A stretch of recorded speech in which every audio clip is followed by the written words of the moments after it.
Hey guys, I'm X82 and welcome to a new kind of video here. I screwed around the other day and I came up with a game you can play with playing cards. It is called Coup d'etat, and I'm just going to get into it. So what you do need is you need a deck of cards, just a standard deck of playing cards, you know, 4 suits, ace through king, but it needs to have 2 jokers. Jokers are important. They're part of the game. What you're going to start by doing is shuffling the deck. You're going to have to do this a couple times.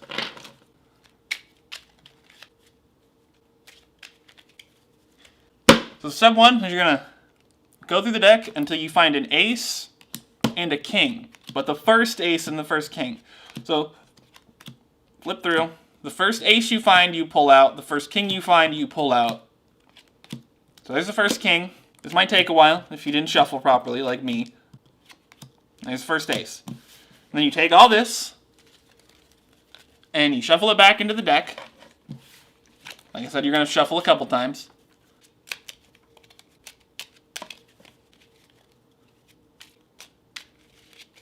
Alright. So now you got your deck shuffled. You want to sort of set out 4 columns. 1, 2, 3, 4. When I play, I like to put the first ace I have in the second column and the first king I have in the third column, but it's entirely up to you. So from here, you're going to draw a 5-card hand.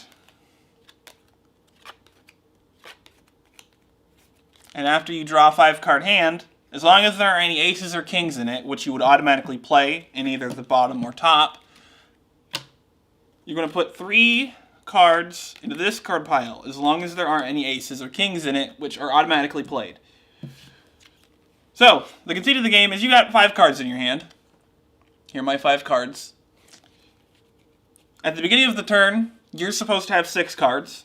At the end of the turn, you're supposed to have 5. So, you have to draw a card. You can draw cards from either the discard or the deck. You make the choice. And what you're trying to do is bridge your way from the bottom to the top. And we'll get into the specifics of how that works as we go on. So, I don't have anything I can play right now. So, I'm going to draw a card from here. I drew the King of Diamonds. I'm going to put the King of Diamonds in column 1. And draw a card. I got the Ace of Hearts. So, I now have every single column set up. So how you bridge yourself, we'll keep going, I'll just keep drawing. So how you bridge yourself is you're trying to go, like I said, from here to the king of the same suit. I don't have any matching aces or kings yet, and how you do that is by taking steps into the kingdoms to the left or right of where you currently are. And we'll get into that once I've acquired something that I can play. So I can play this queen here. So from the top, you can play down in suit to 10. So king, queen, jack, 10 of the suit. They all have to match. Those ones do. But if you're playing from the bottom, that's not exactly the case. So I have the 2 of clubs. I can play that here. But I don't have to play the 2 of clubs here. I could also play the 2 of diamonds or the 2 of spades. I'm going to draw from the discard to put this 3 of clubs here as well. It happens to be a 4 of clubs right there. And so you're trying to build all the way up to here to stage a coup against the royalty. And there are a handful of ways that can be done. Just 2, honestly. There's just 2, but there's a number of ways you can do that. I should be showing you what I'm drawing and discarding. So here's an interesting. So I can play this here because the spades column is right here directly to the left of the hearts, which allows me to play the 3 of spades here. And now this thing, it's easier to visualize for me this way, but you could also visualize it like this, to where it's sort of stepping into this column. It just gets a bit messy once you start having more than one column going. But I like to do this, where it says, okay, I've moved over into this column, so now, off of this 3, I can play the 4 of clubs, the 4 of clubs, the 4 of spades, or the 4 of hearts. Not this 4 of diamonds. So I've drawn the ace of spades, we'll play that here. And I can play the 2 of spades on it. So how it works is you play until you've run out of plays to do. So now I draw until I have 6. Ace of diamonds. We'll play that there. I can also play these. So from here, I have a choice. I could play this joker, and because I've already got the ace of this suit, I can play the joker out of this royal family, and the coup is done, they've been killed. But I can also hold on to that, because, as you see, I've not started this column, and I have started this one. And so it might be in my best interests to do this instead. And I draw until I have 6 cards. The Jack of Diamonds. Now from here, I'm actually going to do that. So the coup is done, the Diamond royal family has been killed. And how it works is the Jack kills the Queen, who kills the King, and then either the Joker or the 10 of the suit, which is basically the head of the Knight's Guard or whatever, would then kill them. But you have to pass the information to the Knight's Guard, whereas the Joker will do it on their own. One more. So after I play this turn, I reshuffle the deck, and we'll talk about what that means once I finish the game. So I can play 7 here. I can play... I think that's actually it. I think I can only play the 7. And I'm down to 5. Okay. So now you take the discard pile and you shuffle it. Set it back as the deck. And once again, take 3 cards as a discard. And I'm actually going to draw from the discard to play this, and then play this. So now I've got 3 of the royal families done. So I draw 2. What I'm looking for, there we go. Now I can play 8, 9, and I have to play down to the 10. So I'm still looking for the Jack of Clubs. Not sure where he is. I've not seen him anymore. There's the Jack of Clubs, the 10 of Clubs, and I have once again killed all 4 royal families. Once you've gotten to the end, we take score. So, killing a family with the Joker is worth 0 points. Killing a family by making it all the way to the Knight's Guard is worth 1 point. And killing a family without leaving their kingdom is worth 2 points. Every time you've had to reshuffle the deck is a subtraction of 1 point. So this is a 2-point game. And that's how it works. We'll take it, shuffle it, try another game. This is also a game that can be played with more than 1 player. Up to 4. So I will now simulate a 4-player game. And for a 4-player game, there is 1 king that you get at the beginning, but every single player is assigned a suit. And it's essentially a race to see who can make their way to taking down their kingdom first. So I'm going to simulate a 4-player game. This can be done with 2 players or 3 players as well. So again, the first player would go until they find their ace. There's the king that's in play. Okay, so the first player is the ace of spades. The second player is the ace of diamonds, ace of hearts, and the ace of clubs. Now you'd leave the thing out, and the rules work the same, but as you can see, the clubs are at a slight advantage here, being that they already have their king out in play. Each player gets a 5-card hand.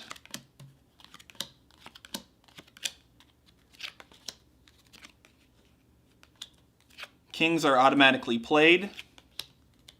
1, 2, 3, 4. Discard pile.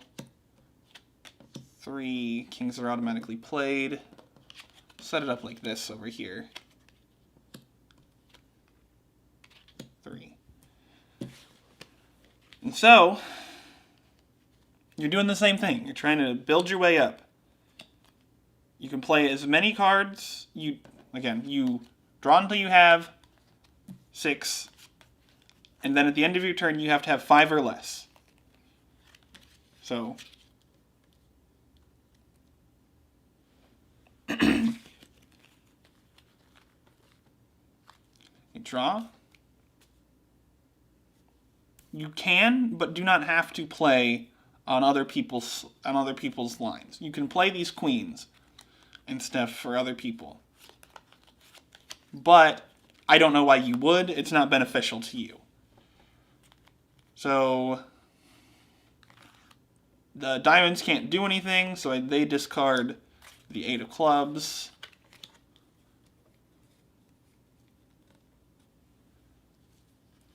Two of hearts.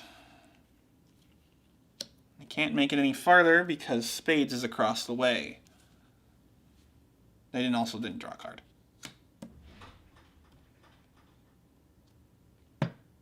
Did I not draw a hand for this one? I'm dumb. There's their hand, since I seem to have forgotten to give them one. Draw. 2 spades. 3 of clubs. Yeah, so back over here. Draw a card. Joker. Can't really play anything, so discard this 8 of diamonds. And we've run into an interesting situation here. The ace of diamonds has been blocked from the possibility of running a line, because everyone has used all the other 2s already. So, unless the hearts let go of this joker, they've essentially lost. But, as you can see here, the diamonds are holding on to all these cards that the other people need. So one of the interesting things you can do here is you can bargain with people.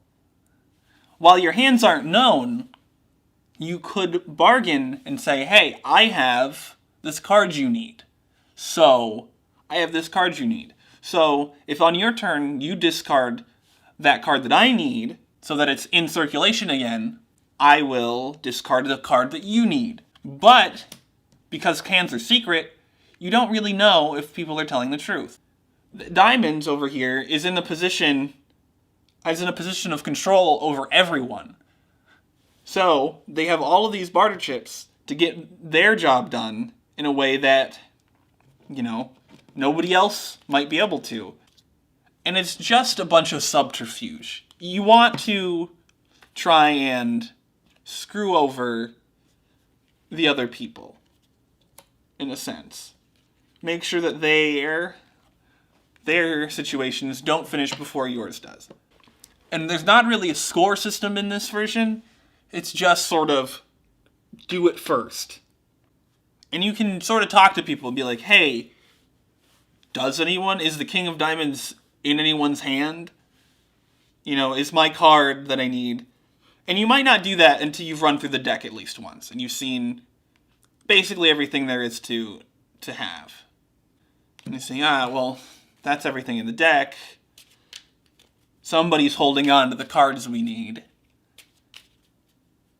And then you start talking and going, hey, so who has... I can't remember who went last, but so... over here might be like, hey, who has the Queen of Spades? Does somebody have information on the Queen of Spades? And, you know, over here they might be like, what can you offer? Like, do you have anything to offer me in exchange for that? And it's like, nope, I don't have any information that I can give you. And it's just a game of, like, trying to outsmart and win. So, say that these two come to an agreement. You know, it's, I don't know whose turn it is, but say it's this person's turn. So these two come to an agreement that I have the Queen of Hearts, I'll discard it, but what do you have to offer me? Because I'm blocked here. I can't even win right now. Because the Joker's not in play anymore. Someone has the red Joker. And they can be like, well, I have the red Joker. If you discard the Queen of Hearts, I'll discard the Joker. And so they discard the Queen of Hearts. These people pick it up. But they don't have to discard. So now they don't know that their deal is going to be fulfilled because they don't have to discard on this turn. In fact, you're not allowed to discard if you've played. So they have to wait another turn to see, And even so, they could just do this, and they win. So it's a game of trying to make your goals while stepping on everyone else's. And we already have a winner here because of a little deal that was made. And you could continue playing until everyone has made their things and take score if you wanted to. But this person can't win anymore over here. They've lost. There's a losing game. And so I just wanted to share that because I thought this was interesting. I want to see if anyone else tries out the game, gives me their ideas on it, maybe trying it in multiplayer. For 2 players, each person gets a suit at the beginning, and then the other 2 suits are sort of played afterward. They're just left in the deck. So, like, a brief example. So this king is just here, and play continues normally until someone runs across the second ace. And whoever runs across the second ace, whoever's turn it is, whoever picks it up, he ended up with the second ace, so it's his line to build. And then the other person ends up with the 4th ace, whoever gets it. And then as for a 3-player game, there is sort of like a 4th, there's a 4th line to build that can be built by anybody, and basically whoever puts in the last piece gets, an extra bonus point or whatever. So, like, if you are playing for score in a 4-player game, you could also just set this here, and it can just be empty and no one is playing in it. But you could also play off of have everyone be able to play off of it and then add it to score afterwards. Whoever put the last piece on it or whatever. Anyway, the timer is running out on my camera, so we're going to outro here. So, thank you so much for watching, and I'll see you next time. Check out the links and whatever in the description and the cards at the end, and hopefully this made sense. I haven't had a chance to write it up, but try it out. Thank you so much for watching. I'll see you next time. Bye!